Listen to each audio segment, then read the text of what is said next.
السلام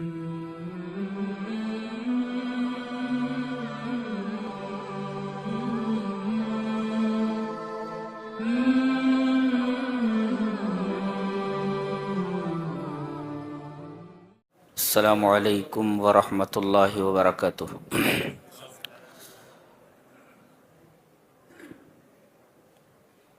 اعوذ باللہ من الشیطان الرجیم، بسم اللہ الرحمن الرحیم۔ تبارک الذی نزل الفرقان علی عبدہ لیکون للعالمین نذیرا۔ آج ہم 19ویں پارے اور 20ویں پارے کے یعنی 2 پاروں کے اہم مقامات سے گزریں گے۔ سورہ فرقان چل رہی ہے۔ پہلی آیت میں یہ بیان فرمایا گیا کہ بابرکت ہے وہ ذات جس نے فرقان کو، یعنی قرآن حکیم کی ایک صفت ہے الفرقان، الفارق بین الحق والباطل، جو حق اور باطل کے درمیان خط امتیاز کھینچ دے، ڈیفرینشیٹ کرے، this is right and this is wrong, تو اس وجہ سے اس کو فرقان کہا جاتا ہے۔ تو بابرکت ہے وہ ذات جس نے نازل کیا فرقان کو اپنے بندے پر۔ یہ بندہ کون ہے؟ جناب محمد رسول اللہ صلی اللہ علیہ وسلم۔ لیکون للعالمین نذیرا، تاکہ آپ تمام انسانوں اور تمام جنوں کے لیے نذیر بن جائیں۔ یہ آیت کریمہ بتا رہی ہے کہ قرآن یہ صرف عربوں کے لیے نہیں ہے، بلکہ دنیا کے تمام لوگوں کے لیے، عیسائیوں کے لیے، یہودیوں کے لیے، ہندوؤں کے لیے، جتنے بھی مذاہب دنیا میں پائے جاتے ہیں۔ حقیقت یہ ہے کہ قرآن ان سب کے لیے للعالمین۔ اچھا، اور جس پر یہ قرآن نازل کیا گیا ہے وہ بھی صرف عربوں کے رسول نہیں ہیں، بلکہ تمام دنیا والوں کے رسول ہیں۔ گویا اس کتاب کو برا بھلا کہنا اپنے آپ کو برا بھلا کہنے کے مرادف ہے، اور رسول اللہ صلی اللہ علیہ وسلم کو سب و شتم کرنا، برا بھلا کہنا، در حقیقت اپنے آپ کو برا بھلا کہنے کے مرادف ہے۔ کتاب بھی آپ کی ہے، رسول بھی آپ کا ہے۔ یہ صرف مسلمانوں کا رسول نہیں ہے، یہ صرف مسلمانوں کی کتاب نہیں ہے، یہ آپ سب کی ہے۔ تبارک الذی نزل الفرقان علی عبدہ لیکون للعالمین نذیرا۔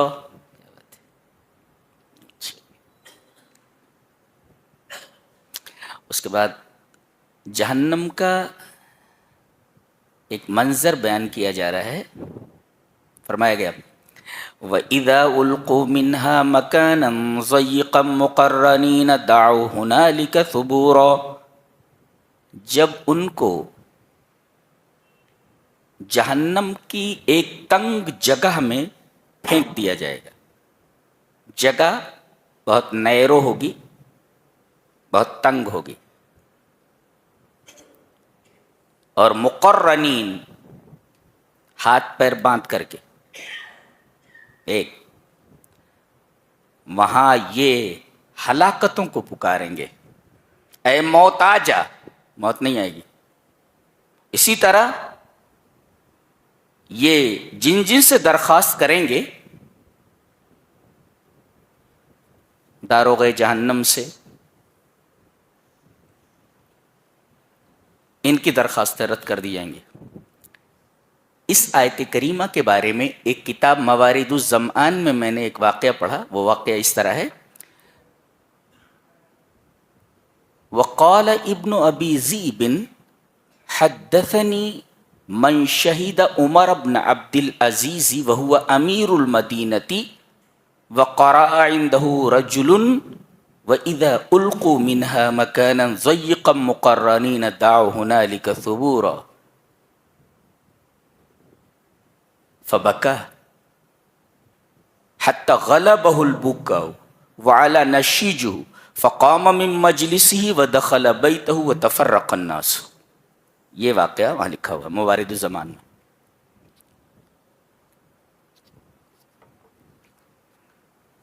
ابن ابی ذئب کہتے ہیں کہ مجھ سے یہ بات اس شخص نے بتائی جو حضرت عمر ابن عبد العزیز کی اس مجلس میں موجود تھا جس مجلس میں ایک شخص آیا اور اس نے یہی آیت تلاوت کی کہ جب جہنمیوں کو جہنم کی ایک تنگ کوٹھری میں ہاتھ پیر باندھ کر جکڑ کر کے ڈال دیا جائے گا تو وہ ہلاکتوں کو پکاریں گے.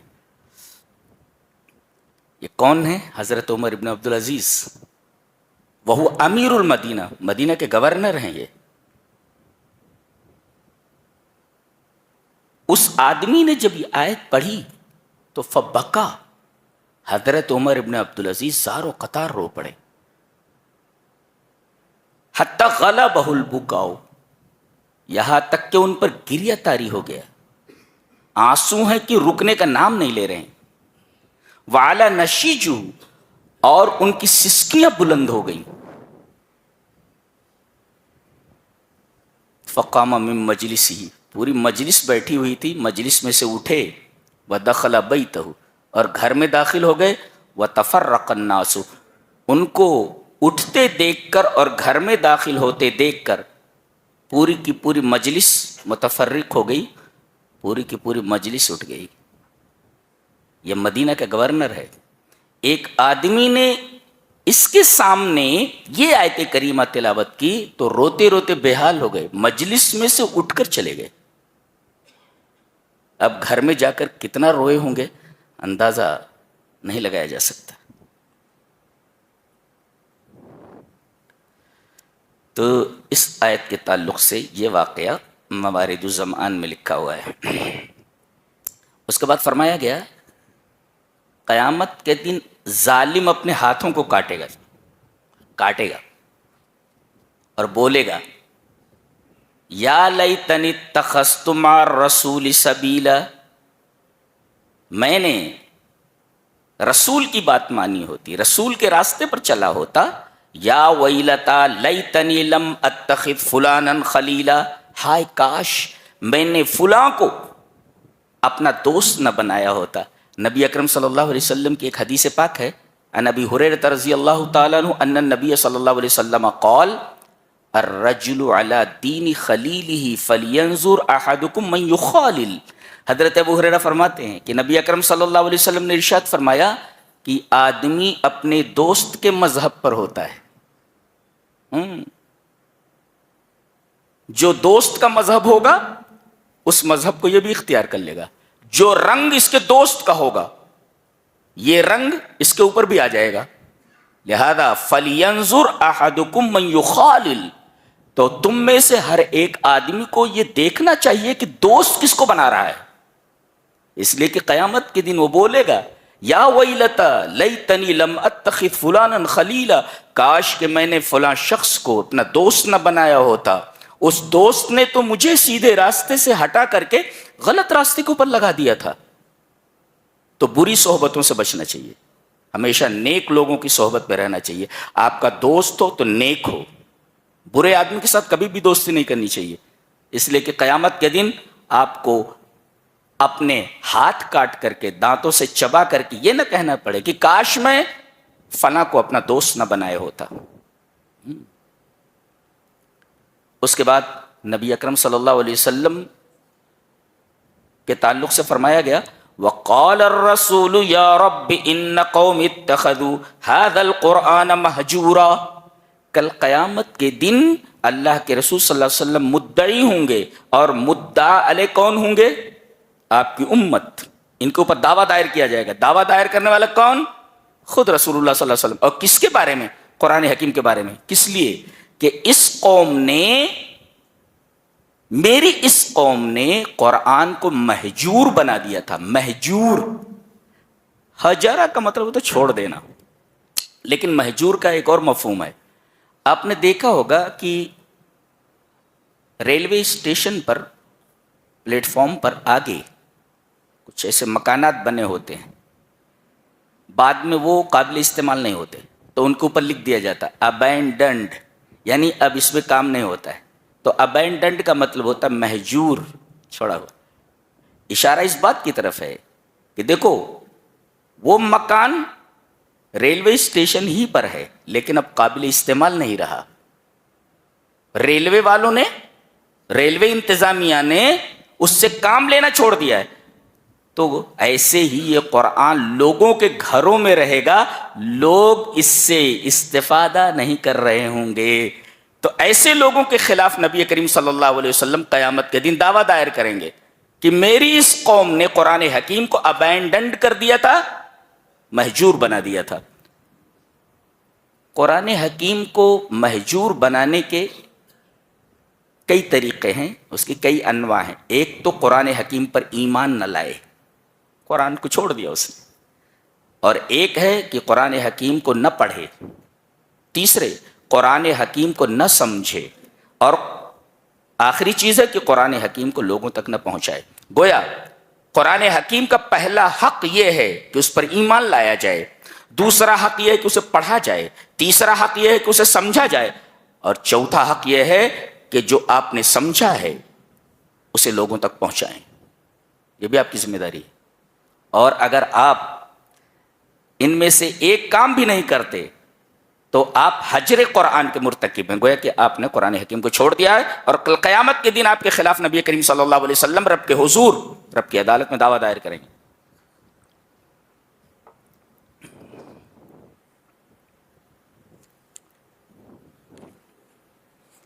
ایک بڑی پیاری بات کہی جا رہی ہے، اَرَأَيْتَ مَنِ اتَّخَذَ إِلَٰهَهُ هَوَاهُ، کیا آپ نے نہیں دیکھا اس شخص کو جس نے اپنی خواہش نفس کو، اپنی ہوا کو اپنا معبود بنا لیا ہے. اپنی خواہش کو معبود بنا لینے کا کیا مطلب ہے؟ غالباً ابن کثیر نے کہا ہے کہ مَحْمَ اسْتَحْسَنَ مِن شَيْءٍ فَعَلَهُ، اپنی خواہش نفس کو معبود بنانے کا مطلب یہ ہے کہ جو بھی نفس کو اچھا لگے کر ڈالے. یعنی مہما استحسن من شیء فعلہ، دل کو جو چیز اچھی لگے کرتا چلا جائے. یعنی اینما قید انقاد، جہاں نفس لے جائے چپ چاپ جانور کی طرح اس کے پیچھے چلتا چلا جائے. گویا انسان اپنی پوری کی پوری لگام، اپنی لگام اپنے خواہش نفس کے ہاتھ میں دے دے. آپ کی خواہش نفس جہاں بھی آپ کو لے جانا چاہے آسانی سے لے کر چلی جائے. جہاں بھی دل کہے یہاں جانا ہے چلے جانا، یہاں جانا ہے چلے جانا ہے، یہ چیز کرنا ہے کرنا ہے، یہ چیز نہیں کرنا ہے نہیں کرنا ہے. تو آپ نے اپنی پوری باغ ڈور، اپنی پوری لگام آپ نے اپنے خواہش نفس کے ہاتھ میں دے دی ہے. یہی مطلب ہے اپنی خواہش نفس کو اپنا معبود بنانا. اَرَأَيْتَ مَنِ اتَّخَذَ إِلَٰهَهُ هَوَاهُ، ہم لوگوں نے ایسا ہی کیا ہوا ہے. ہمارا دل جو چاہتا ہے، جو بھی اچھا لگتا ہے ہم کر گزارتے ہیں. یہ نہیں دیکھتے کہ خواہش نفس کی اس پیروی میں کتاب و سنت کے کتنے تقاضے پامال ہوتے ہیں، ہمیں اس کی کوئی فکر نہیں ہوتی. دل کا کہا آنکھیں بند کر کے مانتے چلے جاتے. یہ بڑی خطرناک بات ہے. یہ اس کے بعد ایک بڑی شاندار بات کہی جا رہی کہ ہر ایک کے اوپر بھروسہ نہیں کیا جا سکتا. توکل ہر ایک کے اوپر نہیں کیا جا سکتا. کس کے اوپر توکل کیا جائے بتایا گیا. سب کے اوپر توکل نہیں کیا جا سکتا. کس کے اوپر توکل کریں؟ وَتَوَكَّلْ عَلَى الْحَيِّ الَّذِي لَا يَمُوتُ، توکل اس ذات پر کرو جو زندہ ہے، جسے موت نہیں آتی. آج کتنے لوگ ہیں جو اس زندہ کو جسے موت نہیں آتی، یعنی اللہ تبارک و تعالیٰ کو چھوڑ کر نہ جانے کتنے آستانوں پر اپنی جبین رگڑتے ہیں کچھ حاصل کرنے کے لیے، کن کن کے اوپر تکیہ کیے ہوئے ہیں، کن کن پر بھروسہ کیے ہوئے ہیں. کہا جا رہا ہے کہ سب پر بھروسہ نہیں کیا جا سکتا. بھروسہ کس پر کیا جائے؟ وَتَوَكَّلْ عَلَى الْحَيِّ الَّذِي لَا يَمُوتُ، توکل کرو اس ذات پر جو زندہ ہے اور لا یموت، اسے موت نہیں آتی. تو بھروسہ کے لائق کون؟ بھروسہ کیے جانے کے لائق کون؟ جو زندہ ہے، جسے موت نہیں آتی، اور وہ صرف ایک ہی ذات ہے، اللہ تبارک تعالی. بقیہ اور کوئی بھروسے کے لائق نہیں ہے. آگے دیکھیں، عباد الرحمن یعنی رحمان کے بندے. یہ عباد اللہ نہیں کہا گیا اللہ کے بندے، بلکہ کہا گیا رحمان کے بندے. کیا مطلب؟ یعنی یہ بندے ایسے ہیں جن پر اللہ تبارک و تعالی کی رحمت خاصہ ہے، اور یہ اللہ تبارک و تعالی کی خاص رحمتوں کے مستحق. ہاں، اس وجہ سے ان کو عباد الرحمن کہا گیا. یہ اللہ کے ایسے بندے ہیں کہ اللہ کی خاص رحمت ان کے ساتھ ہے. کون لوگ ہیں؟ جن کے اندر یہ 11 صفتیں پائی جائیں. الگ ترتیب 11 صفتیں بیان کی گئی ہیں، اور یہ 11 صفتیں جن کے اندر موجود ہوں وہ عباد الرحمن ہیں، رحمان کے بندے ہیں. ایسے بندے جن پر اللہ تبارک و تعالیٰ کی خاص رحمت ہے، اللہ کی خاص نظر کرم ہے. وہ 11 صفات یہاں بیان کی گئی. ان میں ایک نمایاں صفت سب سے پہلے بیان کی گئی کہ وہ زمین پر بڑی عاجزی اور بڑے تواضع اور بڑی خاکساری کے ساتھ چلتے ہیں. وَإِذَا خَاطَبَهُمُ الْجَاهِلُونَ قَالُوا سَلَامًا، اور جب جاہل لوگ ان سے الجھتے ہیں تو انہیں سلام کہہ کر آگے بڑھ جاتے ہیں. کسی نے بڑا اچھا تبصرہ کیا ہے، ان العاقل لا يشتغل بمخاصمة الجہال. عقل مند آدمی کبھی بھی جاہلوں کے ساتھ بحث میں نہیں الجھتا. ٹھیک ہے بھائی، تو ٹھیک ہے، میرا پیچھے چھوڑ، میں تجھ سے بات نہیں کرنا چاہتا. اس لیے کوئی جاہل آدمی ہے، وہ بات کرے گا تو جاہلانہ کرے گا. لہذا عقل مند آدمی، خاص طور سے عباد الرحمن، کبھی بھی جاہلوں سے الجھ کر اپنے وقت کو ضائع نہیں کرتے. یہ ان کی نمایاں خصوصیت ہے. اچھا، اس کے بعد فرمایا گیا کہ جب ان سے کوئی گناہ ہو جائے، یہ ایک نکتہ یاد رکھو، یعنی رحمان کے بندوں سے بھی گناہ ہو جاتا ہے. ہم سے گناہ نہیں ہوتا؟ ہوتا ہے.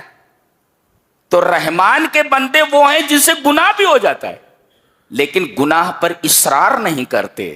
گناہ ہو جاتا ہے، وَلَمْ يُصِرُّوا عَلَى مَا فَعَلُوا، اپنی گناہوں کے اوپر اصرار نہیں کرتے. عباد الرحمن کا یہ مطلب نہیں ہے کہ ان سے گناہ نہیں ہوتا، گناہ ہوتا ہے، مگر اپنے گناہوں پر وہ مصر نہیں ہوتے، اس پر مستمر نہیں ہوتے. ان کا یہ گناہ مسلسل نہیں ہوتا. بتقاضائے بشریت کوئی گناہ سرزد ہو گیا تو کیا کرتے ہیں؟ بتایا گیا، وَمَن تَابَ وَعَمِلَ صَالِحًا فَإِنَّهُ يَتُوبُ إِلَى اللَّهِ مَتَابًا. یہ توبہ کر لیتے ہیں. وَمَن تَابَ، جو توبہ کر لے، وَعَمِلَ صَالِحًا، اور پھر نیک عمل کرنے لگے. دیکھو، گناہ ہوا، توبہ کر لیا. توبہ کرنے کے بعد یہ کیوں کہا گیا کہ توبہ کر لیا؟ اللہ مجھے معاف کر دے. توبہ کر لیا، پھر عمل صالحا، نیک عمل کیا. یہ توبہ کرنے کے بعد نیک عمل کیا، اس کا کیا مطلب ہے؟ توبہ کے بعد نیک عمل کا جو حوالہ دیا گیا ہے، اس کا مطلب یہ ہے کہ آدمی توبہ کے بعد جب نیک اعمال کرنے لگتا ہے تو ھذا یدل علی صدق توبتہ، تو یہ نیک عمل اس کی سچی توبہ کی دلیل ہوتا ہے. مطلب یہ ہوا، گناہ ہو گیا، توبہ کر لیا، اور توبہ کرنے کے بعد نیک اعمال کرنے لگا، تو یہ نیک اعمال کرنا توبہ کے بعد اس بات کی دلیل ہے کہ اس کی یہ توبہ سچی ہے، یدل علی صدق توبتی، اس کی توبہ کی سچائی کے اوپر کہ اس کی توبہ سچی ہے، اس پر دلیل ہے۔ لہذا گناہ ہو جائے تو فوراً توبہ کرو، توبہ کرنے کے بعد نیک عمل کرو۔ یہ نیک عمل کرنا اس بات کی دلیل ہوگا کہ آپ کی یہ توبہ سچی ہے۔ نہیں تو گناہ ہوا توبہ کر لیا، پھر گناہ کر لیا، پھر توبہ کر لیا، پھر گناہ کیا، پھر توبہ کر لیا، یہ مذاق ہے توبہ کے ساتھ، یہ مذاق ہے توبہ کے ساتھ۔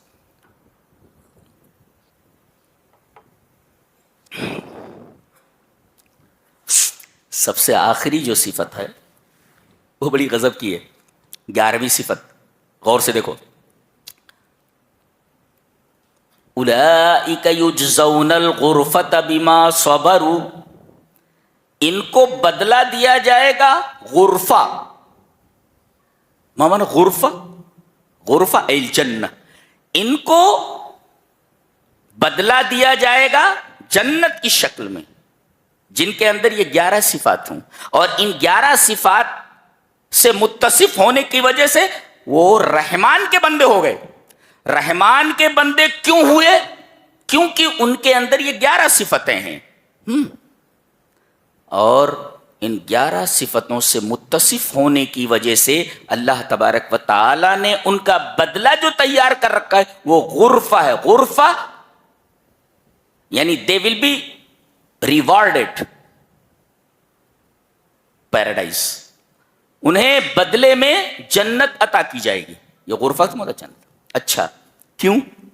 بما صبرو، یہ دیکھو صبر کرنے کی وجہ سے، یعنی اس سے پہلے جو اعمال بیان کیے گئے وہ تو اپنی جگہ اہم ہیں ہی، سب سے آخر میں صبر کا تذکرہ کیا گیا ہے۔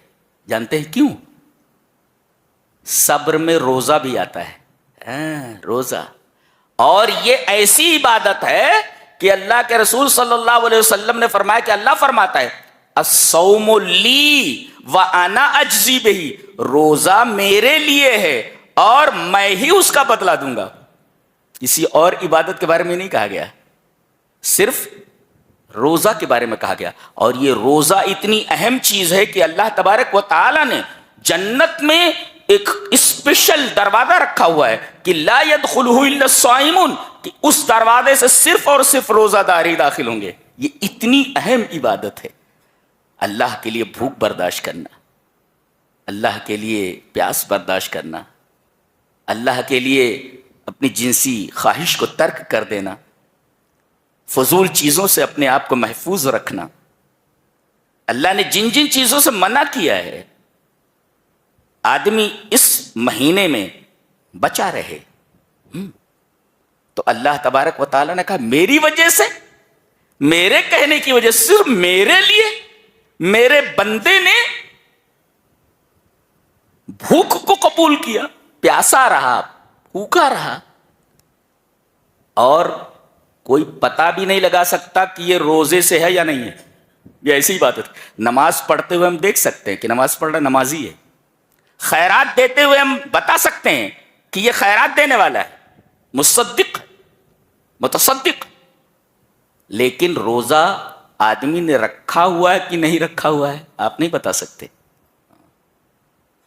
آپ نہیں بتا سکتے، صرف اللہ کو معلوم ہے۔ آپ اپنے کمرے میں بالکل تنہا ہیں، اگر آپ وہاں ایک گلاس پانی پی لیں کون دیکھنے والا ہے؟ اور چہرہ بنا کر کے آپ باہر نکلیں کہ سب سے بڑے آپ روزہ دار ہیں، کوئی فیصلہ نہیں کر سکتا۔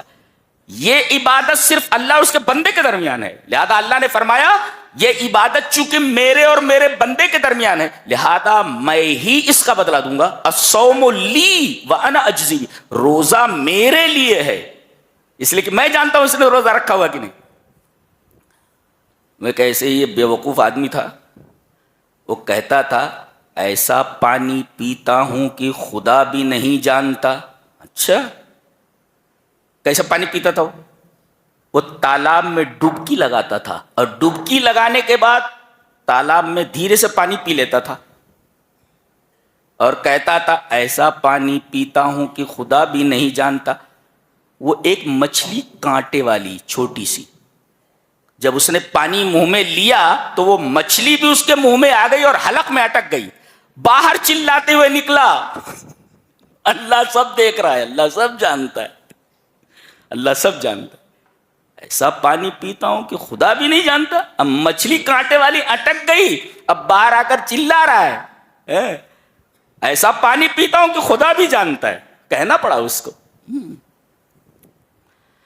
تو یہ عبادت ایسی ہے جو اللہ اور اس کے بندے کے درمیان ہے، اور یہاں پر صبر کا عمومی مفہوم مراد ہے جس میں نمایاں چیز روزہ ہے، لہذا اللہ تبارک و تعالی نے صبر کے لفظ کو سب سے بعد میں ذکر فرمایا ہے، گویا یہ سب سے بڑی عبادت ہے، روزہ تو صبر ہے ہی، اور یہ روزہ ہمیں صبر کرنا سکھاتا ہے، کتنی بھی مصیبتیں آ جائیں روزہ یہ تعلیم دیتا ہے، بھوکے رہے ہو نا، پیاسے رہے ہو نا، بہت ساری خواہشوں کو تم نے چھوڑا ہوا ہے، تم نے اپنے نفس پر کنٹرول کر لیا ہوا ہے، تم نے اپنے نفس کو معبود نہیں بنایا ہے، یہ سب کچھ صبر سے آپ کو ملا ہے۔ صبر ایک ایسی نعمت ہے جس سے آپ کو یہ ساری چیزیں ملی ہیں، لہذا زندگی میں کہیں بھی کوئی بھی پریشانی آ جائے آپ صبر کا دامن ہاتھ سے نہ چھوڑیں، جذبات میں آ کر کبھی بھی بے صبرے نہ بنیں۔ ابھی ایک واقعہ کہیں ہو گیا ہے کہ کسی غیر مسلم بچی نے شاید کسی مسلم کے اوپر کوئی پانی پھینک دیا یا کوڑا کرکٹ ڈال دیا، حالانکہ بعد میں غیر مسلم فیملی نے ان سے معافی بھی مانگی، لیکن وہ مسلم نوجوان اتنا غصے میں تھا کہ اس نے اس غیر مسلم نوجوان کو اپنے کچھ ساتھیوں کے ساتھ پیٹ پیٹ کر مار ڈالا۔ یہ مہینہ صبر کا ہے، تم نے صبر کہاں دکھایا؟ اللہ، صبر آپ کو دیکھنا ہے، قرآن حکیم بتاتا ہے کہ صبر کو لازم پکڑو، اس عبادت کو سب سے آخر میں ذکر کیا گیا ہے، اور نبی کریم صلی اللہ علیہ وسلم کی زندگی آئینہ بن کر ہمارے سامنے کھڑی ہوئی ہے کہ صبر کیسے کیا جاتا ہے۔ حدیث صحیح ہے کہ نبی کریم صلی اللہ علیہ وسلم خانہ کعبہ کے پاس نماز پڑھ رہے ہیں، یصلی عند الکعبہ، کعبہ کے پاس آپ نماز پڑھ رہے ہیں، تھوڑے فاصلے کے اوپر ابو جہل اپنے ساتھیوں کے ساتھ بیٹھا ہوا ہے، اس نے دیکھا کہ محمد نماز پڑھ رہے ہیں صلی اللہ علیہ وسلم، کانا پھونسی کرتے ہوئے کہا کہ فلاں گھر میں ایک اونٹ ذبح ہوا ہے، تو کون اونٹ کا اوج، اونٹ کی اوجھڑی جس کو کہتے ہیں سلل جزور، سلا کہتے ہیں اوجھڑی کو، دے دے، کون سلل جزور، جزور مانے اونٹ، تو کون ہے جو اونٹ کی اوجھڑی لے کر آ جائے اور محمد کے صلی اللہ علیہ وسلم دونوں کندھوں کے درمیان ڈال دے۔ عقبہ ابن ابی معیط فقام اشقى القوم، قوم کا سب سے بدبخت آدمی کھڑا ہوا اور وہاں سے اس نے اوجھڑی کو اٹھایا، اور جب نبی کریم صلی اللہ علیہ وسلم سجدے میں گئے تو اس نے پوری اوجھڑی آپ کے اوپر ڈال دی۔ کسی نے آپ کی بچی حضرت فاطمہ کو خبر دی، اس وقت وہی جویریت بہت چھوٹی تھی، اس وقت بہت بچی تھی، سیدہ دوڑتی ہوئی آئیں، دیکھا کہ ان کے ابا پورے کے پورے اوجھ کے اندر دبے ہوئے ہیں، وہ روتے ہوئے آپ کے اوپر سے اوجھڑی کو ہٹانے لگی۔ نبی کریم صلی اللہ علیہ وسلم نماز سے فارغ ہوئے، آپ نے ان لوگوں کو کچھ نہیں کہا، آپ نے اپنی یہ درخواست، اپنی یہ بات رب کے حضور ڈال دی کہ جو کچھ میرے ساتھ ہوا ہے میرے رب تو دیکھ ہی رہا ہے۔ اللہ، یہ صبر کا ایک اعلیٰ مقام ہے، صبر کا ایک اعلیٰ مقام، ہمیں سکھایا گیا ہے کہ ہمیں کس حد تک صبر کا دامن پکڑنا ہے۔ صبر کا دامن، بچی کو کیسا لگا ہوگا کہ باپ کے اوپر اوجھ رکھی ہوئی پوری، جس کے بارے میں نبی کریم صلی اللہ علیہ وسلم نے فرمایا فاطمہ میرے جگر کا ٹکڑا ہے. بولے آپ حضرت فاطمہ رضی اللہ تعالی عنہ کی سیرت پڑھیے. نبی پاک صلی اللہ علیہ وسلم کو بڑی محبت تھی ان سے, بڑی محبت تھی. جب آپ ان کے گھر جاتے یا حضرت فاطمہ آپ کے یہاں آتی تو آپ بیٹی کے لیے کھڑے ہو جاتے تھے. اندازہ لگائیے جس کے لیے رسول کھڑا ہو جائے بیٹی کا کیا مقام ہوگا. کھڑے ہو کر کے آپ ان کی پیشانی پر بوسہ دیتے اور اپنے بغل میں بٹھا لیتے تھے, اور کبھی کبھی تو ان کے کانوں میں کچھ بولتے رہتے تھے. اتنی محبت کرتے تھے. لہذا ہر نوجوان, ہر مسلمان کے دل میں سیدہ کی عظمت, سیدہ فاطمہ کی محبت اور ان کی عظمت ہونی چاہیے.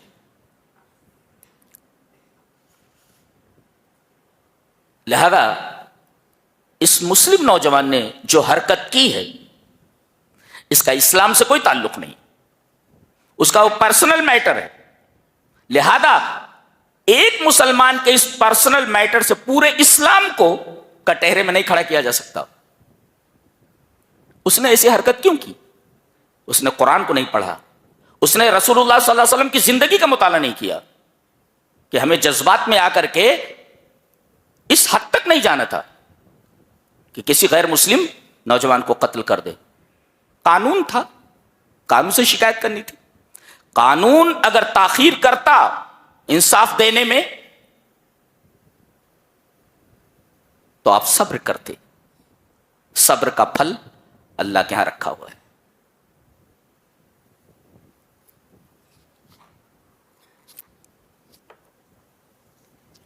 آگے سورۃ الشعراء ہے, اس میں آپ دیکھیں گے کہ تقریباً 7 انبیاء کرام کا تذکرہ ہے. جی اور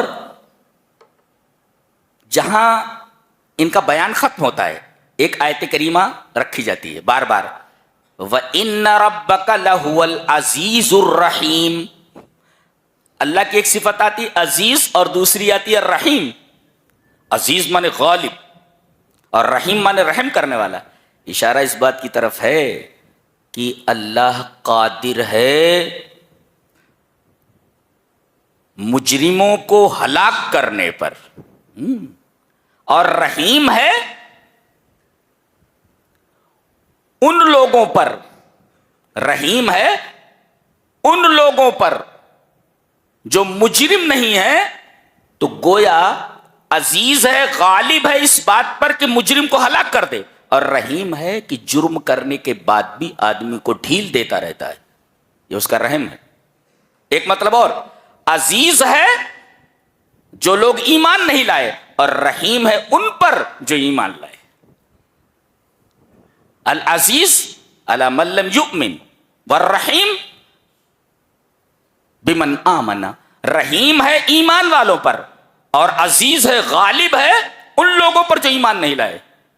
اور ایک مطلب ہے عزیز ہے, غالب ہے, قادر ہے مجرمین کو ہلاک کرنے پر, اور رحیم ہے کہ جرم کرنے کے بعد فوراً نہیں پکڑتا بلکہ بندے کو ڈھیل دیتا ہے کہ اب بھی سدھر جا, اب بھی سدھر جا, اب بھی سدھر جا, لوٹ آ جس راستے پر تو جا رہا ہے.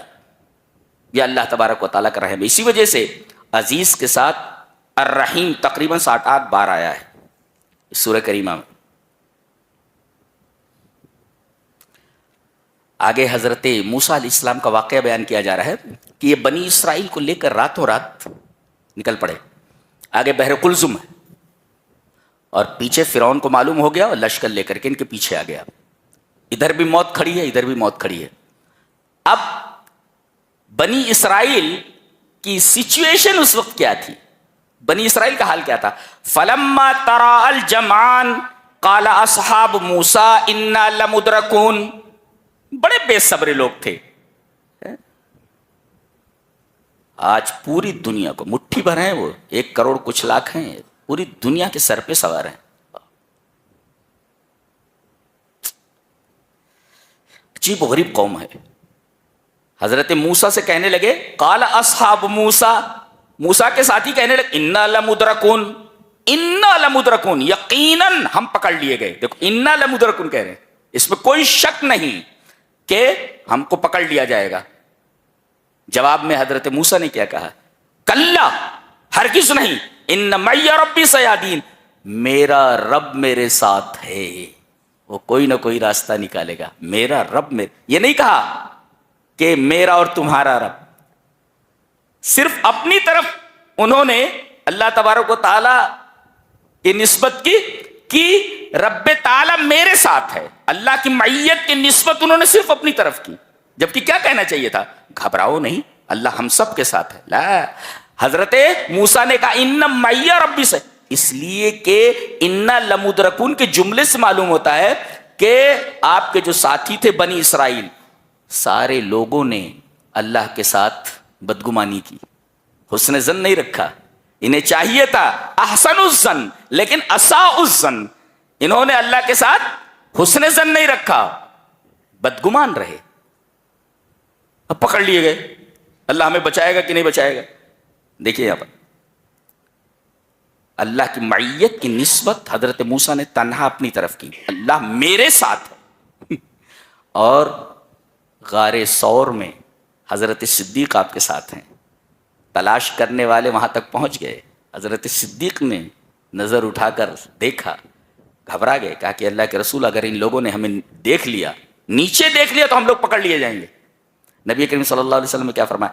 لا تحزن ان اللہ معنا، غم مت کر، بے شک اللہ ہمارے ساتھ ہے. یعنی معیت کی نسبت اپنی طرف بھی کی اور حضرت صدیق کی طرف کی، اس لیے کہ حضرت صدیق صرف گھبرائے تھے، اللہ تعالیٰ کے ساتھ حسن ظن کو برقرار رکھا تھا، بدگمانی نہیں تھی اللہ کے ساتھ. اللہ، اس وجہ سے اللہ کے رسول صلی اللہ علیہ وسلم نے معیت میں اپنے ساتھ حضرت صدیق کو شریک کیا. اور چونکہ ان لوگوں نے اللہ کے ساتھ حسن ظن نہیں رکھا، لہذا حضرت موسیٰ علیہ السلام نے معیت کی نسبت اپنی طرف کی کہ میرا رب میرے ساتھ ہے. اور نبی کریم صلی اللہ علیہ وسلم نے کیا کہا حضرت صدیق سے؟ بے شک اللہ ہمارے ساتھ ہے، یعنی میرے ساتھ بھی تمہارے ساتھ بھی. یہ فرق ہے نبی کریم صلی اللہ علیہ وسلم کے صحابہ میں اور موسیٰ کے صحابہ میں. صحابہ ہمیشہ اللہ کے ساتھ حسن ظن رکھتے تھے، یہ ہمیشہ اپنے رب کے ساتھ بدگمان رہے. کون؟ بنی اسرائیل.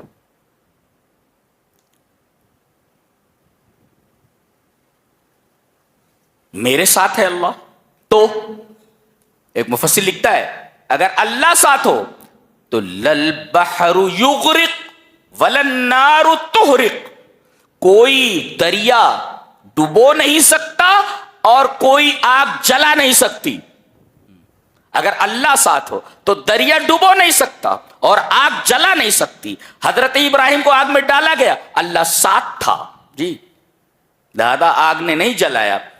ان کے ساتھ بھی ہے، یہ کہہ رہے ہیں کہ اللہ میرے ساتھ ہے، رب میرے ساتھ ہے. تو اللہ تعالیٰ نے فرمایا نکلنے کا راستہ ہم بتاتے ہیں.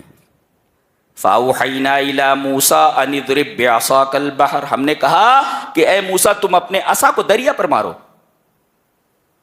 ذرا کسی تالاب میں اپنی لاٹھی مار کر کے دیکھو، راستہ بنے گا؟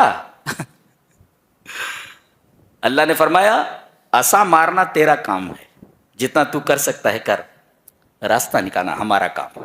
جی، جیسے ہی انہوں نے اپنے عصا کو دریا کے اوپر مارا، فَانْفَلَقَ، انفلاق کا مطلب ہوتا ہے کوئی چیز جڑی ہوئی ہو اور الگ ہو جائے، دو حصوں میں بٹ جائے اور بیچ میں کوئی راستہ بن جائے، اس کو انفلاق بولتے. فَانْفَلَقَ فَكَانَ كُلُّ فِرْقٍ كَالطَّوْدِ الْعَظِيمِ، پانی کی صفت یہ ہے سیلان، بہنا.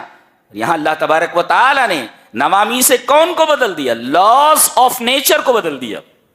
پانی بہتا ہے، پہاڑ نہیں ہوتا، پتھر بنا کر کے کھڑا کر دیا اللہ.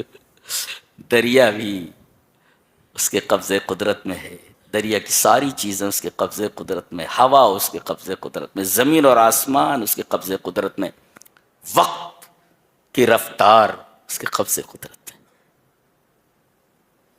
یہ اللہ کی عظمت ہے. جو اللہ کو چھوڑ کر دوسرے لوگوں کے سامنے ہاتھ پھیلاتے ہیں، در حقیقت انہوں نے اللہ کی قدر نہیں جانی. وما قدر اللہ حق قدر، انہوں نے اللہ تبارک و تعالیٰ کی عظمت کو سمجھا ہی نہیں. نہیں تو زندہ کو چھوڑ کر مردوں سے کون مانگتا ہے؟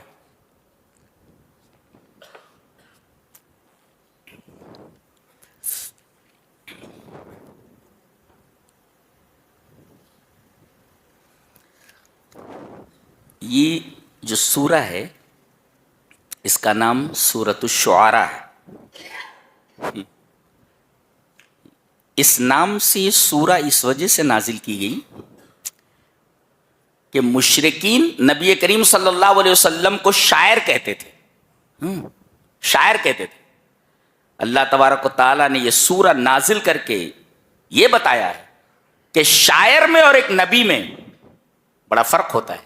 آخر میں فرمایا گیا وَالشُّعَرَاءُ يَتَّبِعُهُمُ الْغَاوُونَ، شعراء کے پیچھے جو چلنے والے ہوتے ہیں وہ گمراہ ہوتے ہیں، غاؤن ہوتے ہیں. اور نبی کے پیچھے چلنے والے کون ہیں؟ وہ سب ہدایت یافتہ ہے. ان کے پیچھے چلنے والے بیکار لوگ ہوتے ہیں، اور نبی کریم صلی اللہ علیہ وسلم کو فالو کرنے والے، آپ کے پیچھے چلنے والے سب کریم لوگ ہوتے ہیں، کریم لوگ. بتایا گیا، فرمایا گیا کہ یہ جو شاعر ہوتے ہیں وَأَنَّهُمْ يَقُولُونَ مَا لَا يَفْعَلُونَ، یہ جو کہتے ہیں وہ کرتے نہیں ہیں. کسی مفسر نے لکھا ہے کہ يَعِظُونَ وَلَا يَتَّعِظُونَ، نصیحت کرتے ہیں یہ اپنے اشعار میں لیکن خود نصیحت قبول نہیں کرتے. وَيَنْهُونَ عَنِ الْمُنْكَرِ وَلَا يَنْتَهُونَ، برائیوں سے روکتے ہیں اپنے اشعار میں لیکن خود نہیں رکتے. جی، شراب کو برا بتاتے ہیں لیکن اکثر شاعر شرابی ہوتے ہیں. تو ایک شاعر کی زندگی میں اور ایک نبی کی زندگی میں زمین اور آسمان کا فرق ہوتا ہے. اس وجہ سے یہ سورہ کریمہ نازل کی گئی کہ لوگوں کو معلوم ہو جائے کہ ایک نبی میں اور ایک شاعر میں کیا فرق ہوتا ہے. شاعر کے ہاں قول اور فعل میں تضاد ہوتا ہے، اور نبی کے ہاں نبی جو بول دیتا ہے اس پر عمل کر کے بتاتا ہے. یہ فرق ہے ایک شاعر میں اور ایک نبی کے اندر. اچھا، اس کے بعد اللہ سے ایکسیپشن کیا گیا، استثناء کیا گیا. سارے شعراء خراب نہیں ہوتے، بلکہ نبی کریم صلی اللہ علیہ وسلم کے صحابی حضرت حسان بن ثابت بھی شاعر ہیں. تو شاعری اگر تعمیری ہے تو مستحسن ہے اسلام کے نزدیک، اور ایسا شاعر اچھا ہے. اور وہ شاعر جس کے پاس ایمان نہ ہو، اخلاق نہ ہو، اس کو اسلام پسندیدگی کی نگاہ سے نہیں دیکھتا. جی جی، تعمیری شاعری کا ایک منظر دکھاتا ہوں. ایک شعر کے اندر ایک شاعر بہت اچھا کہتا ہے کہ بد نظر اٹھنے ہی والی تھی کسی کی جانب. بد نظر، کوئی لڑکی جا رہی ہے، بد نظر اٹھنے ہی والی تھی کسی کی جانب، اپنی بیٹی کا خیال آیا تو دل کانپ گیا. اس کو کہتے تعمیری شاعری. یہ الا الذین آمنوا وعملوا الصالحات سے ایسے تعمیری شعراء کا استثناء کیا گیا ہے. اس کے بعد سورہ نمل ہے. نمل کہتے ہیں چینٹی کو، چیونٹی، اینٹس، چیونٹیاں. حضرت سلیمان علیہ السلام وہ نبی ہیں جو پرندوں کی زبان سمجھتے تھے. آج زوولوجی کتنی ترقی پر ہے لیکن زوولوجی کا پروفیسر یہ نہیں بتا سکتا کہ چڑیا کیا بول رہی ہے. حضرت سلیمان علیہ السلام چڑیا کی زبان سمجھتے تھے. وَعُلِّمْنَا مَنْطِقَ الطَّيْرِ، ہم نے چڑیا کی بولی سکھا دی تھی. چڑیا کیا بول رہی ہے حضرت سلیمان علیہ السلام سمجھتے، بات کرتے تھے. چڑیا بھی بات کر رہی ہے اور آپ بھی بات کر رہے ہیں، جیسا کہ ابھی آئے گا. اس میں ہے الاہتمام باللغات المختلفہ. اس میں مسلمان نوجوانوں کو یہ تعلیم دی گئی ہے کہ جو بہترین زبانیں ہیں، مفید زبانیں ہیں، اپنی زبان کے علاوہ ان زبانوں کو بھی سیکھو. جیسے انگلش ہے، سنسکرت ہے، اور بہت ساری زبانیں ہیں جو مفید ہیں، جو کہیں کام آ سکے. تو اپنی مادری زبان کے علاوہ ان زبانوں کو بھی سیکھا جائے. تو چیونٹیوں کی زبان سمجھتے تھے، پرندوں کی زبان سمجھتے. ایک دفعہ لشکر لے کر کے آگے جا رہے تھے، ایک وادی سے گزرے جس کو وادی نمل کہا جاتا تھا. جی، دا ویلی آف اینٹس، جو چیونٹیوں کی وادی تھی. چیونٹیوں کی جو رانی تھی، قالت نملۃ، چیونٹیوں کی رانی نے کہا یا ایھا النمل ادخلوا مساکنکم، اے چیونٹیوں تم اپنے اپنے گھروں میں، مساکن میں گھس جاؤ. کہیں ایسا نہ ہو کہ حضرت سلیمان علیہ السلام اور ان کا لشکر تمہیں لاشعوری طور پر کچل نہ دے. دیکھو، ایک تو یہ کہ اپنے ساتھی چیونٹیوں سے یہ کہہ رہی ہے کہ تم اپنے اپنے گھروں میں چلی جاؤ، سلیمان اور ان کا لشکر کہیں تمہیں بے خیالی میں روند نہ دے، کچل نہ دے۔ اس سے ایک مفسر نے بڑا اچھا نکتہ اخذ کیا ہے، وہ یہ کہ ہمیشہ حکمراں کو، سی ایم ہو یا کسی گاؤں کا پردھان ہو یا کسی عہدے پر ہو اور لوگ اسے چن کر لائے ہوں، اسے چاہیے کہ وہ اپنی رعایا کا ہمیشہ خیال رکھے، انہیں تکلیف نہ ہونے دے۔ دیکھو یہ چیونٹی بول رہی ہے کہ اے چیونٹیو، تم سب اپنے اپنے بلوں کے اندر گھس جاؤ، کہیں ایسا نہ ہو کہ سلیمان اور ان کے لشکر کی طرف سے تم کو تکلیف پہنچ جائے۔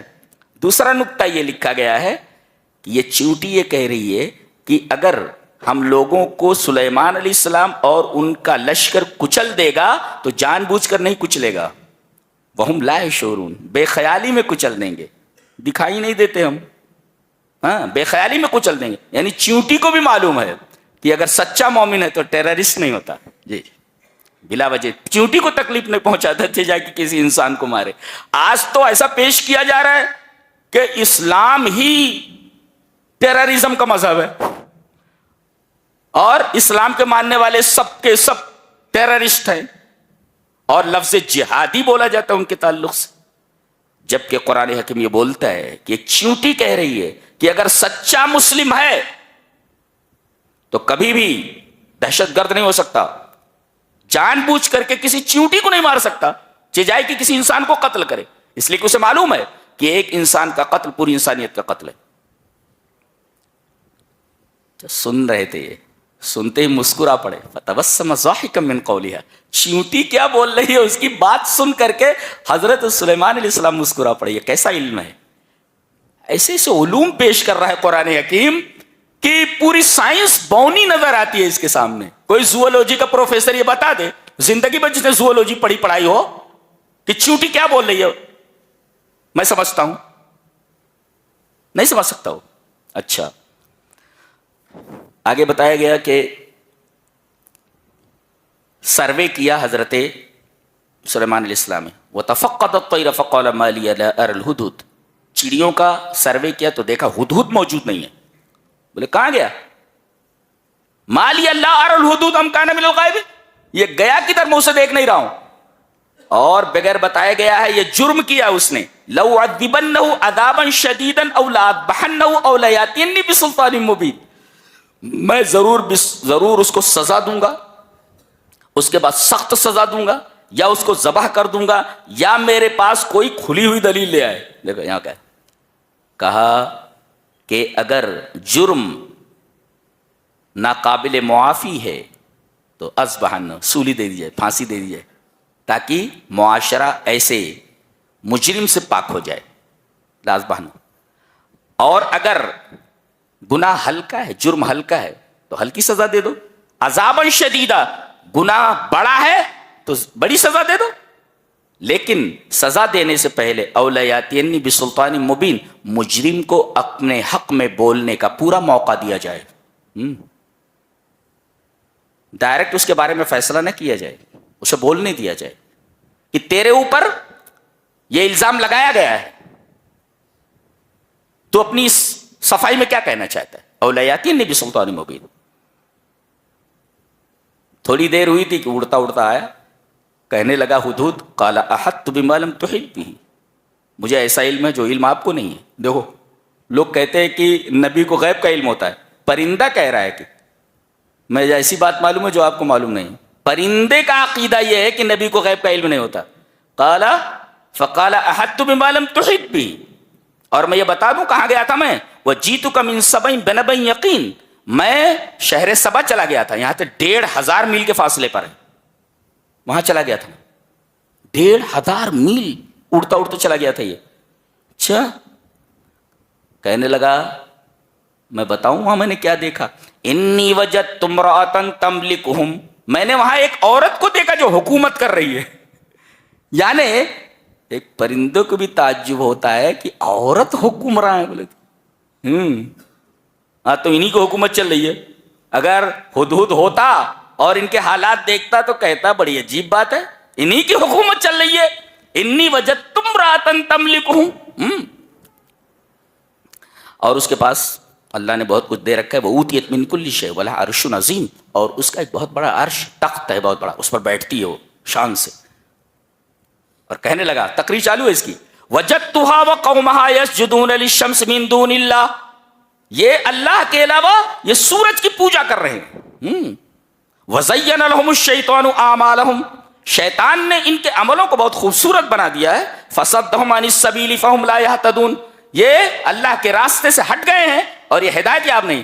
اس کا مطلب یہ کسی پرندے کو اگر پرندے کو گفتگو کرنے کے لیے کہا جائے تو سب سے پہلے گفتگو کرے گا تو توحید کے اوپر گفتگو کرے گا.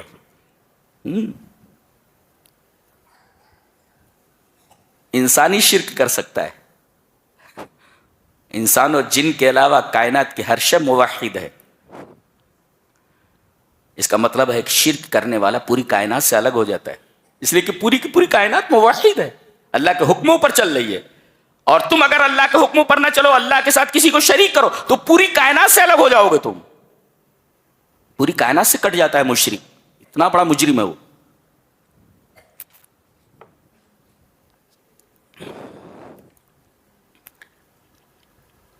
اور یہ کہا تھا کہ اس کا ایک بڑا عرش ہے, تخت.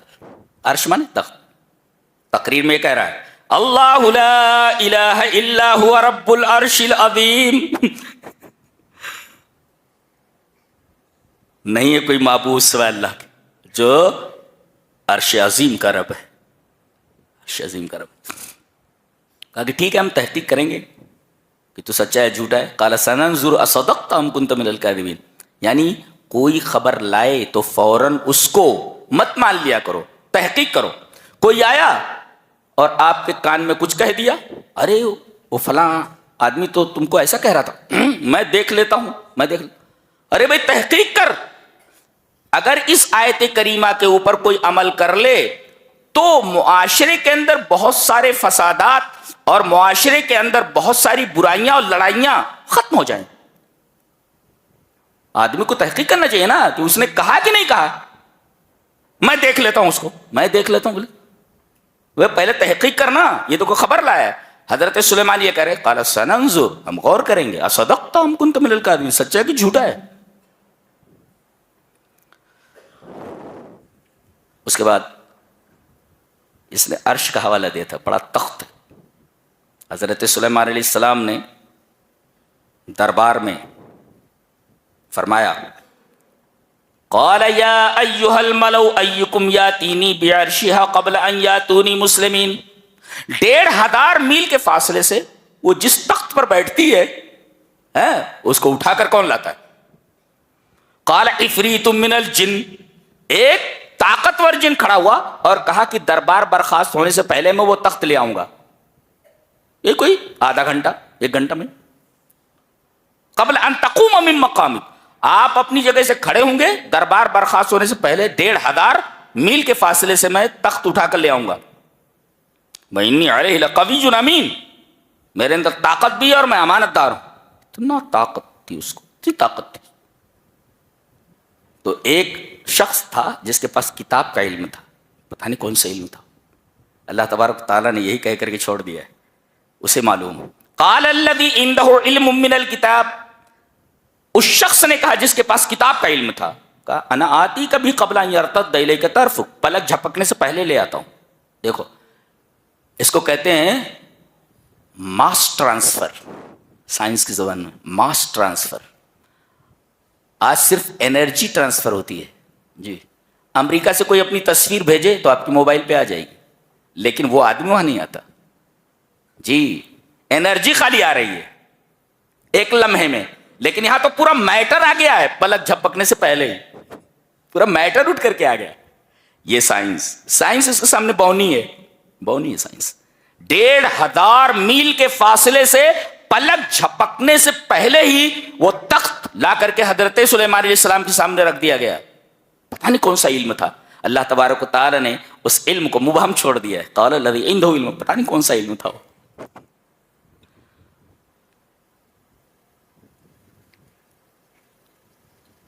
قرآن میں وہ علم ہے؟ پتہ نہیں, ہو سکتا ہے ہو سکتا ہے. قال الذی عنده علم من الکتاب، کتاب کا کوئی علم تھا، 1500 میل کے فاصلے سے پلک جھپکتے ہی تخت کو لے کر آ گیا. یعنی ماس ٹرانسفر ہو گیا جی. ابھی تک تو انرجی ٹرانسفر ہو رہی ہے، قرآن کہتا ہے پلک جھپکتے ہی ماس ٹرانسفر ہو گیا ہے. ابھی تم انرجی ٹرانسفر کرنے میں لگے ہوئے ہو. اور پھر اس تخت کی جو مالکہ تھی، ملکہ تھی، اس کو بلایا گیا. آئی، وہ آئی، رانی جو ہے وہ آئی. اب اس کو محل میں لے جا رہے ہیں. محل کیسا؟ صرح ممرد، صرح ای القصر، محل ممرد اے مملس و مسوا، بالکل ہموار، فلیٹ اور چکنا. یہ عجیب ٹیکنالوجی ہے کہ نیچے پانی ہے، اوپر شیشے کا فرش ہے. کہا کہ چلو. اب جیسے آگے بڑھی، اس نے اپنے پائنچے جو ہے اوپر کرنے شروع کیے. وہ کشفت عن ساقیہ، اپنی پنڈلی سے اس نے اپنے کپڑے اٹھانے شروع کر دیے. وہ سمجھی کہ پانی میں چلنا ہے. کتنی شاندار ٹیکنالوجی. نیچے پانی ہے، اوپر شیشے کا فرش ہے. اور رانی کو ایسا لگا کہ یہ پانی ہے، لہذا اس نے اپنے پائنچے اوپر چڑھا لیے. ایک مفسر لکھتا ہے کہ رانیاں جو ہوتی ہیں اپنی پنڈلی نہیں کھولتی. یہاں تو عالم یہ ہے کہ یہاں تک کھلا ہوا ہوتا ہے، یہاں تک کھلا ہوا ہوتا ہے. لڑکیوں کے لباس یہاں تک اوپر تک ہو جاتے. اور یہاں یہ رانی آ رہی ہے تو کشفت عن ساقیہا، اس نے اپنی پنڈلی پر سے کپڑے اٹھائے. اس کا مطلب پنڈلی سے نیچے تھا کپڑا چھپا ہوا ہوتا.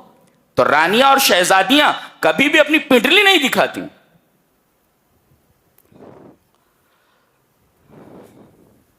کسی شاعر نے بہت اچھا کہا ہے کہ کمی لباس کی تن پر عجیب لگتی ہے، کمی لباس کی تن پر عجیب لگتی ہے، امیر باپ کی بیٹی غریب لگتی ہے. ذرا اچھے کپڑے پہنا دے بھائی، پورے کپڑے پہنا دے، پورے کپڑے پہنا دے بھائی.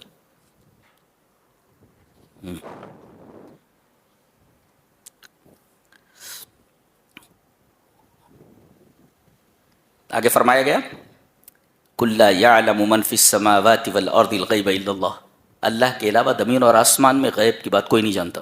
حضرت عائشہ فرماتی ہیں من حدثك ان محمدا راى ربه فقد كذب وهو يقول لا تدرك الابصار ومن حدثك انه يعلم الغيب فقد كذب وهو يقول لا يعلم الغيب الا الله، رواه البخاری فی کتاب التوحید. تم سے جو یہ کوئی کہے کہ نبی کریم صلی اللہ علیہ وسلم نے معراج میں اللہ کو اپنے سر کی آنکھوں سے دیکھا، وہ جھوٹ بولتا ہے، اس لیے کہ قرآن کہتا ہے لا تدرك الابصار، اسے آنکھیں نہیں دیکھ سکتی. بہت سارے لوگ آج بولتے ہیں کہ تم تو اب تک اپنے خدا کو نہیں دکھا سکے، ہم نے ان کو اسٹیچو کے اندر دکھا دیا ہے. ارے جو دکھائی دے جائے وہ معبود کیسے ہو سکتا ہے؟ اور کیوں دکھائی نہیں دیتا؟ ایک تو یہ کہ میٹیریل کو دیکھ سکتا ہے، مادہ غیر مادی چیز کو نہیں دیکھ سکتا. آپ میٹیریل سے بنے ہوئے ہیں اور اللہ غیر مادی ہے. مادہ غیر مادی چیز کو کیسے دیکھ سکتا ہے؟ دوسرے ایک محدود لا محدود کو کیسے دیکھ سکتا ہے؟ جی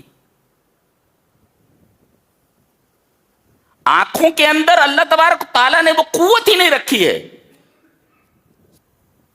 کہ دنیا میں یہ آنکھیں اس کا دیدار کر سکے. یہ کون سا خدا ہے بھائی جس کو تم نے دیکھ لیا ہے؟ دیکھا کس نے؟ دیکھا کس نے؟ جی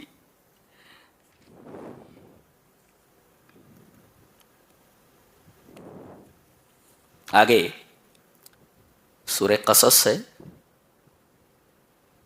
فرعون اور موسیٰ کا واقعہ بیان کیا جا رہا ہے. اس کے بارے میں کہا گیا ان فرعون علا فی الارض وجعل اہلہا شیعا. اس نے کیا کیا تھا؟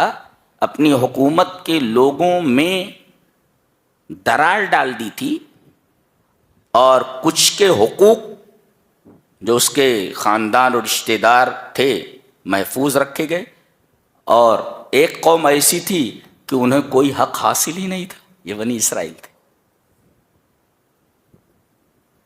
ایک مفسر نے بڑا اچھا لکھا ہے ان تکریس الفرقتی و توظیفها لصالح السیاستی منہج الفرعونی. کہتے ہیں کہ ڈیوائڈ اینڈ رول کا جو فلسفہ ہے، ڈیوائڈ اینڈ رول کا جو میتھڈ ہے کہ لڑاؤ، تقسیم کرو اور حکومت کرو، یہ فرعون کا میتھڈ ہے، یہ اس نے سکھایا. تو سیاست کے مفاد کے لیے لوگوں کو فرقوں میں بانٹ دینا، کسی کے لیے سارے حقوق محفوظ ہوں اور کسی کو ایک ایک حق کے لیے ترسایا جائے، یہ فرعونی میتھڈ ہے، یہ فرعونی میتھڈ ہے. جی، اس کا کام یہی تھا فرعون کا. حضرت موسیٰ علیہ السلام اور نبی کریم صلی اللہ علیہ وسلم کی زندگی میں ایک گہری مماثلت ہے، ایک گہری مشابہت ہے. کیا؟ نبی کریم صلی اللہ علیہ وسلم جب مکہ سے اپنے گاؤں سے نکلے، اپنے شہر سے نکلے اور مدینہ آئے، تو 8 سال بعد پھر مکہ آیا. 8 سال لگے واپس ہونے میں، 8 سال بعد مکہ آئے. اور حضرت موسیٰ علیہ السلام جب مصر سے بھاگ کر مدین آئے تو وہاں بکریاں چرا رہے تھے، اور یہ بھی 8 سال کے بعد پھر وہیں پہنچے جہاں سے یہ نکلے تھے. اس طرح حضرت موسیٰ علیہ السلام اور جناب محمد رسول اللہ صلی اللہ علیہ وسلم کی زندگی میں بڑی گہری مماثلت ہے. جی، اور انبیاء بنی اسرائیل کا سب سے معزز نبی ہے، بہت بڑا عالم ہے، بہت بڑا عالم. یہ جب پیدا ہوئے تو حکم یہ تھا کہ لڑکے جو پیدا ہوں ان کو قتل کر دیا جائے. یہ پیدا ہوئے حضرت موسیٰ، ان کی ماں گھبرا گئی، کیا کرے؟ لوگوں نے بتا دیا ہوگا، عورتوں نے بتا دیا ہوگا. اور عورتیں کوئی چیز دیکھ لے تو اپنے پیٹ میں نہیں رکھ سکتی وہ، الا ماشاء اللہ. تو کسی نے کہا نہیں، 2 عورتیں اگر بات کرتے ہوئے خاموش رہتی ہیں، دھیرے دھیرے بات کرتی ہیں، تو سمجھو کہ ڈاٹا ٹرانسفر ہو رہا ہے. بالکل. اور اگر کہہ دیں ارے ہمیں کیا لینا دینا ہے اس سے، سمجھو کہ مکمل ڈاٹا ٹرانسفر ہو چکا ہے.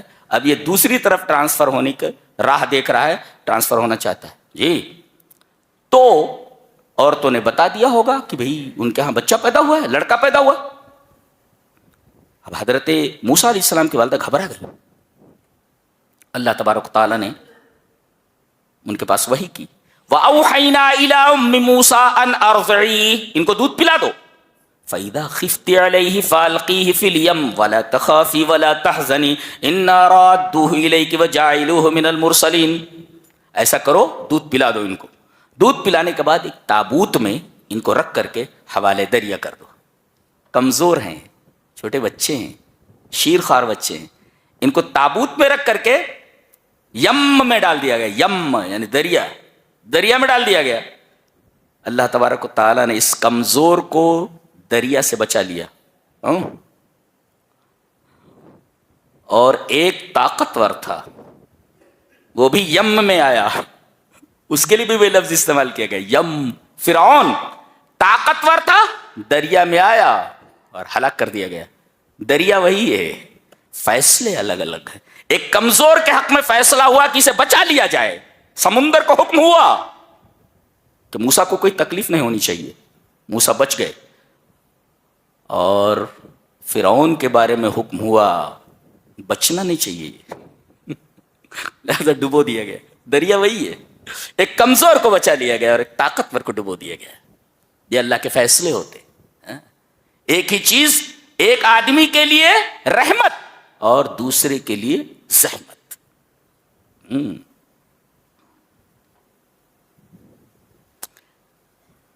اس سورہ کریمہ میں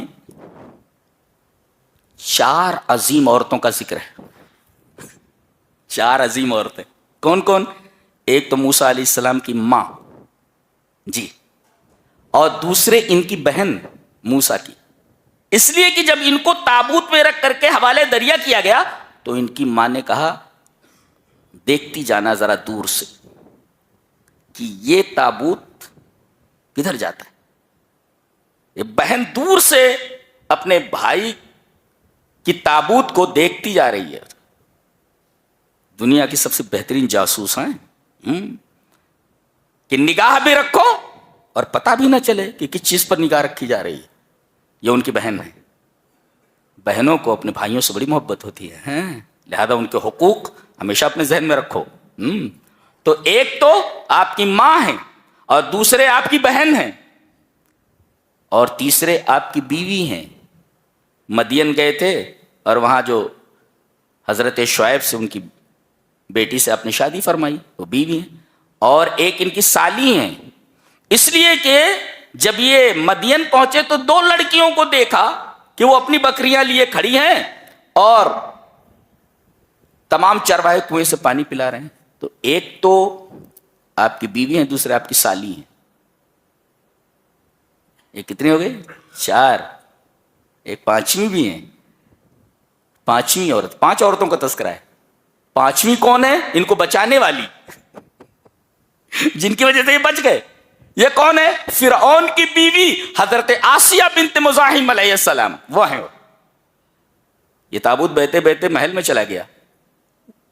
آسیہ نے دیکھا ارے ایک تابوت بہتا آ رہا ہے پانی، لو لاؤ اس کو. کھولا گیا تو دیکھا ایک خوبصورت بچہ لیٹا ہوا ہے. فرعون کو معلوم ہوگا، دوڑا ہے، لاؤ مجھے دے دو، میں اسے قتل کر دوں. انہوں نے کہا لا تقتلوه عسى ان ينفعنا او نتخذه ولدا، اسے قتل مت کرو. اس عورت کی وجہ سے یہ حضرت بچ گئے. تو 5 معزز اور عظیم عورتوں کا تذکرہ ہے. آپ کی ماں، آپ کی بہن، آپ کی بیوی، آپ کی سالی، اور آپ کو بچانے والی فرعون کی بیوی. بالفاظ دیگر آپ کی ماں ایک طریقے سے حضرت آسیہ بنت مزاحم رضوان اللہ علیہن اجمعین.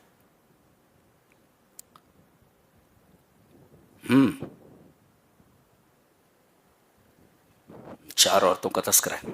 اچھا، ایک دفعہ حضرت موسیٰ علیہ السلام باہر نکلے تو دیکھا ایک اسرائیلی اور ایک قبطی، یہ دونوں آپس میں لڑ رہے ہیں. اب ان کو دیکھ کر اسرائیلی پکار اٹھا، ارے دیکھو مجھے مار رہا ہے یہ. حضرت موسیٰ علیہ السلام کہہ رہے کیا ہے، چل چھوڑ. تو ذرا کچھ زیادہ بننے لگا ہوگا. حضرت موسیٰ علیہ السلام نے ایک فائٹ مارا، میں مر گیا ہوں. فوقذہ موسیٰ فقضى علیہ، ایک ہی فائٹ میں مر گیا ہوں، ایک ہی فائٹ میں مر گیا. کہتا جلالی پیغمبر دے. فوقذ، وقت زمانے فائٹ، ایک فائٹ مارا مر گیا ہوں. فوقذہ موسیٰ فقضى علیہ. کہنے لگے یہ تو شیطانی عمل مجھ سے ہو گیا، تو بہت بڑا گناہ ہو گیا مجھ سے، ایک بے گناہ مارا گیا. لیکن پتہ نہیں چل رہا تھا کہ اس کا قاتل کون ہے. ہو از دا کلر؟ اس لیے کہ اللہ جان رہا ہے، حضرت موسیٰ علیہ السلام جان رہے ہیں، اور یہ جو ہے یہ بدماش یہ جان رہا ہے جس کی وجہ سے وہ آدمی مارا گیا. دوسرے دن پھر دیکھا کہ کسی فرعونی سے لڑ رہا ہے. حضرت موسیٰ سمجھ گئے فسادی یہی ہے. تو کبھی کبھی اپنے لوگ بھی فسادی ہو جاتے، بدماش ہو جاتے ہو. جی غلطی اسی کی تھی. اب حضرت موسیٰ علیہ السلام بڑھے، فائٹ تو دیکھ چکا تھا، فائٹ کا جو پاور تھا دیکھ چکا تھا. وہ سمجھ گیا کہ غلطی میری دکھائی دے رہی ہے، اور موسیٰ علیہ السلام ضرور مجھے مارنے والے ہیں. جیسے حضرت موسیٰ علیہ السلام آگے بڑھے، کہنے لگا قال یا موسیٰ اتريد ان تقتلنی کما قتلت نفسا بالامس. اے موسیٰ کیا تم مجھے اس طرح قتل کرنا چاہتے ہو جیسے تم نے کل ایک آدمی کو مار ڈالا تھا. دیکھو یہ اپنا آدمی ہے، یہ اپنا آدمی. اب لوگوں کو معلوم ہو گیا، پلان بننے لگا موسیٰ علیہ السلام کو قتل کر دیا جائے بلا کر کے. کہہ رہے ان تريد الا ان تكون جبارا في الارض وما تريد ان تكون من المصلحين. تم زمین میں دادا بننا چاہ رہے، جبار مانے دادا بننا چاہ رہے، اور تم اصلاح کرنے والوں میں سے نہیں ہو. اب دیکھیے سب سے بڑا مسئلہ تو یہ ہے، لوگوں سے لڑتا پھر رہا ہے، لوگوں سے لڑتا پھر رہا ہے، اور سب سے بڑا مسئلہ بنا ہوا ہے. تو گاؤں کے دور علاقے میں ایک آدمی رہتا تھا، وہ ایمان لا چکا تھا. اسے معلوم ہو گیا، دوڑا آیا. وَجَاءَ رَجُلٌ مِّنْ أَقْصَى الْمَدِينَةِ يَسْعَى. یہ نہیں کہا کہ آیا، دوڑتے ہوئے آیا. اس کا مطلب یہ ہے کہ دین کا کوئی کام ہو یا کوئی خطرہ ہو تو آدمی کو سستی نہیں برتنی چاہیے، دوڑ کر کے اس کی خبر دینی چاہیے. یہ دوڑتا ہوا قال یا موسیٰ ان الملأ یأتمرون بک لیقتلوک فاخرج انی لک من الناصحین، نکل لو اس لیے کہ تمہارے قتل کا پلان بن رہا ہے. فخرج منها خائفا یترقب، نکل پڑے یہ. چلتے چلتے چلتے چلتے وہاں مدین پہنچ گئے. اللہ اکبر، پیر زخمی ہیں، بھوکے ہیں، پیاسے ہیں جی. ولما ورد ماء مدین، دیکھو یہاں پر یہ دو لڑکیاں ملی ہیں. ایک درخت کے نیچے بیٹھ گئے اور دیکھا کہ سامنے ایک کنواں ہے، وہ چرواہے آ رہے ہیں اپنے اپنے جانوروں کو پانی پلا کر نکل جا رہے. دو لڑکیاں ایک طرف کھڑی ہوئی ہیں اپنے مویشیوں کو روکے ہوئے. حضرت موسیٰ علیہ السلام ان کے پاس آئے. قال ما خطبکما، کیا بات ہے؟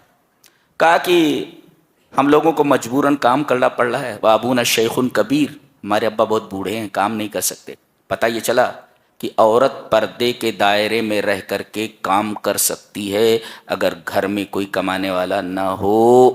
وابونا شیخ کبیر، ہمارے والد بڑے بوڑھے ہیں، ہم کو یہ کام کرنا پڑا. اور جب تک یہ چرواہے اپنی بکریوں کو، اپنے جانوروں کو پانی پلا کر نہ چلے جائیں، ہم لوگوں کو رکنا پڑتا ہے.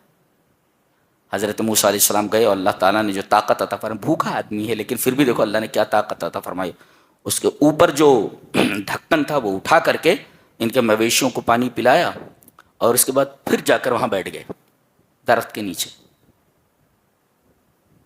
نکتہ یہ ملا کہ ایک اجنبی مرد، ایک اجنبی لڑکا ایک اجنبی لڑکی سے بات کر سکتا ہے مگر لیقتصر فی حدیثہ، زیادہ باتیں مت کرے، جتنی ضرورت ہو بس اتنی بات کرے. لڑکیوں نے جواب دیا قالت، لڑکیوں کو بھی چاہیے کہ ذرا چونچلے مت کرتے بیٹھے، اتنا ہی جواب دیں. تجیب بقدر الحاجہ، ضرورت کے تحت جواب دیں، اگر بات کرنے کی ضرورت پڑے تو. پھر دونوں چلی گئیں. فرمایا گیا کہ ان میں سے ایک جو تھی قالت لا نسقي حتى يصدر الرياح فجاءت احداهما تمشي على استحياء، دونوں چلی گئیں. اس کے بعد ان میں سے ایک آ رہی ہے جی اور حیا کے اوپر چل رہی ہے. حیا کے اوپر، حیا کے اوپر چلنے کا مطلب، کسی نے بہت خوبصورت بات کہی ہے کہ فلا قیمت للورد دون عبیرہ، پھول میں خوشبو نہ ہو تو پھول کی کوئی قیمت نہیں ہوتی، ایسے لڑکی میں حیا نہ ہو تو لڑکی کی کوئی قیمت نہیں. فلا قیمت للورد دون عبیرہ، اگر پھول میں خوشبو نہ ہو تو پھول بے قیمت ہے، اور کسی لڑکی کے اندر کسی عورت میں حیا نہ ہو تو عورت بے قیمت ہے. اسی وجہ سے عربی میں حیا بارش کے لیے استعمال ہوتا ہے. عربی میں لفظ حیا کا ایک مطلب ہے بارش. جب بارش زمین پر برستی ہے تو مردہ زمین زندہ ہو جاتی ہے، سوکھے ہوئے پودے زندہ ہو جاتے ہیں. ایسے ہی اگر عورت کے اندر حیا نہ ہو تو وہ مری ہوئی ہے، وہ زندہ نہیں ہے. اس وجہ سے حیا کو حیا کہا گیا. اور بالکل سچ کہا گیا اذا لم تستحی فاصنع ما شئت، اگر تیرے اندر حیا نہ ہو تو جو چاہے کر. ایسا ہے. اللہ اکبر.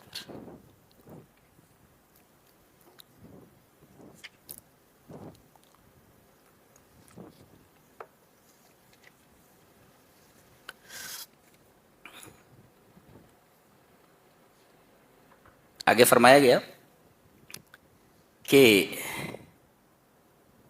جن کی تم عبادت کرتے ہو اللہ کو چھوڑ کر کے، یہ رزق کے مالک نہیں ہے. آدمی اللہ کو چھوڑ کر کے کہیں بھی جاتا ہے اور اپنی جبیر رگڑتا ہے، ایک ہی مقصد ہوتا ہے رزق.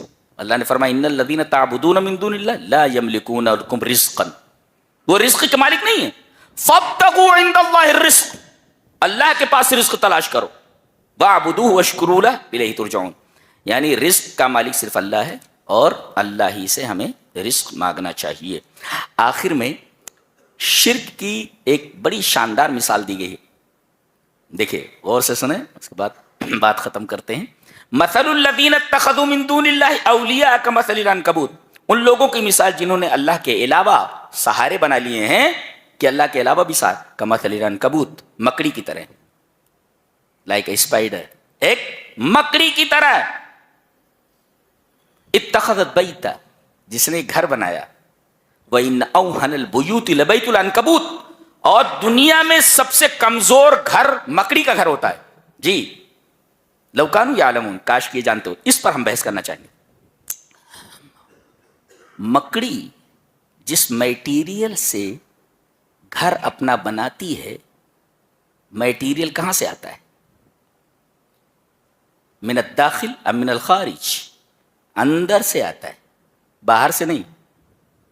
اس لیے کہ وہ جو لیس دار چیز جس سے اس کا گھر بنتا ہے، اس کا اندر سے نکلتا ہے، باہر سے میٹیریل نہیں آتا. ہمیں گھر بنانا ہو تو میٹیریل باہر سے منگاتے ہیں. اس کو باہر سے میٹیریل منگانے کی ضرورت نہیں ہے، اس کا میٹیریل گھر کا اندر ہی ہے. اس کا مطلب یہ ہے کہ شرک اور بدعت یہ آدمی کے اپنے بنائے ہوئے ہوتے ہیں، اور توحید جو ہے یہ باہر سے آتی ہے، اللہ کے وحی سے آتی ہے. جی اللہ کی وحی سے. اور اس کا پورا میٹیریل کس کا؟ مکڑی کے جالے کا پورا میٹیریل خود مکڑی کے اندر سے نکلتا ہے. لہذا بدعت بھی خود ساختہ ہے اور شرک بھی خود ساختہ ہے. توحید یہ وحی الہی کے ذریعے معلوم ہوتا ہے. اور دوسرے دیکھیں، یہ جو جالا بنایا گیا ہے، سب سے کمزور گھر ہے یہ مکڑی کا گھر. اس میں نہ تو دروازے ہیں، نہ اس میں دیواریں ہیں، نہ اس میں چھت ہے، نہ اس میں کھڑکیاں ہیں. اور جس گھر میں دروازے نہ ہوں، کھڑکیاں نہ ہوں، سب سے غیر محفوظ گھر ہوتا ہے. جی ایک. اور دوسرے، مکڑی کو بھی پتا ہے کہ یہ گھر نہ تو سردی سے بچا سکتا ہے، اور نہ گرمی سے بچا سکتا ہے، نہ بارش سے بچا سکتا ہے. اور کوئی دشمن اگر اسے پکڑنا چاہے تو وہ جالے میں سے نکل کر کے کسی درخت کے اندر گھس جاتی ہے. اسے اچھی طرح معلوم ہے کہ یہ میرا گھر میری حفاظت نہیں کر سکتا. اللہ تبارک و تعالی نے فرمایا کہ اللہ کو چھوڑ کر تم نے جو سہارے بنا رکھے ہیں اسی مکڑی کے جالے کی طرح ہیں جو غیر محفوظ ہے. مکڑی جو اس میں رہ رہی ہے وہ خود محفوظ نہیں ہے. تو یہ سہارے جو تم نے بنا رکھے ہیں اللہ کو چھوڑ کر کے، یہ سہارے تمہیں کیا دے سکتے ہیں اور تمہاری کیا حفاظت کر سکتے ہیں؟ ایک.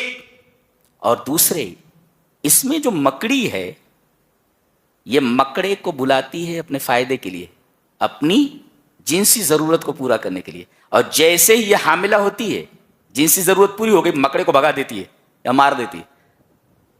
شوہر نہیں رہنا، یا مار کر کے شوہر کو بھگا دیتی ہے.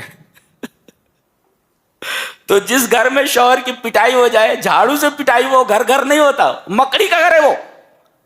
ایک تو یہ.